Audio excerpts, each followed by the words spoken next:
خدا۔ مثال کی کتاب 12 باب۔ جو تربیت کو دوست رکھتا ہے وہ علم کو دوست رکھتا ہے، لیکن جو تنبیہ سے نفرت رکھتا ہے وہ حیوان ہے۔ نیک آدمی خداوند کا مقبول ہوگا، لیکن برے منصوبے باندھنے والے کو وہ مجرم ٹھہرائے گا۔ آدمی شرارت سے پائیدار نہیں ہوگا، لیکن صادقوں کی جڑ کو کبھی جنبش نہ ہوگی۔ نیک عورت اپنے شوہر کے لیے تاج ہے، لیکن ندامت لانے والی اس کی ہڈیوں میں بوسیدگی کی مانند ہے۔ صادقوں کے خیالات درست ہیں، لیکن شریروں کی مشورت مکر ہے۔ شریروں کی باتیں یہی ہیں کہ خون کرنے کے لیے طاق میں بیٹھیں، لیکن صادقوں کی باتیں ان کو رہائی دیں گی۔ شریر پچھاڑ کھاتے اور نست ہوتے ہیں، لیکن صادقوں کا گھر قائم رہے گا۔ آدمی کی تعریف اس کی عقل مندی کے مطابق کی جاتی ہے، لیکن بے عقل حقیر ہوگا۔ جو چھوٹا سمجھا جاتا ہے، لیکن اس کے پاس ایک نوکر ہے، اس سے بہتر ہے جو اپنے آپ کو بڑا جانتا اور روٹی کا محتاج ہے۔ صادق اپنے چوپائے کی جان کا خیال رکھتا ہے، لیکن شریروں کی رحمت بھی عین ظلم ہے۔ جو اپنی زمین میں کاشتکاری کرتا ہے روٹی سے سیر ہوگا، لیکن بطالت کا پیرو بے عقل ہے۔ شریر بد کرداروں کے دام کا مشتاق ہے، لیکن صادقوں کی جڑ پھلتی ہے۔ لبوں کی خطا کاری میں شریر کے لیے پھندہ ہے، لیکن صادق مصیبت سے بچ نکلے گا۔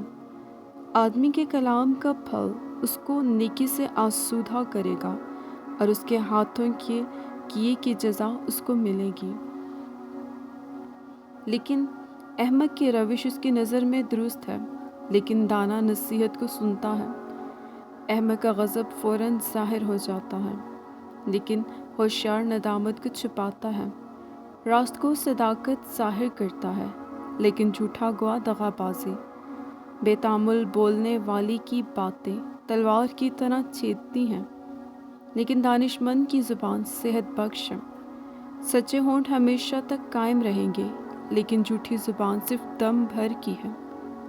بدی کے منصوبے باندھنے والوں کے دل میں دغا ہے، لیکن صلح کے مشورے دینے والوں کے لیے خوشی ہے۔ صادق پر کوئی آفت نہیں آئے گی، لیکن شریر بلا میں مبتلا ہوں گے۔ جھوٹے لبوں سے خداوند کو نفرت ہے، لیکن راستکار اس کی خوشنودی ہے۔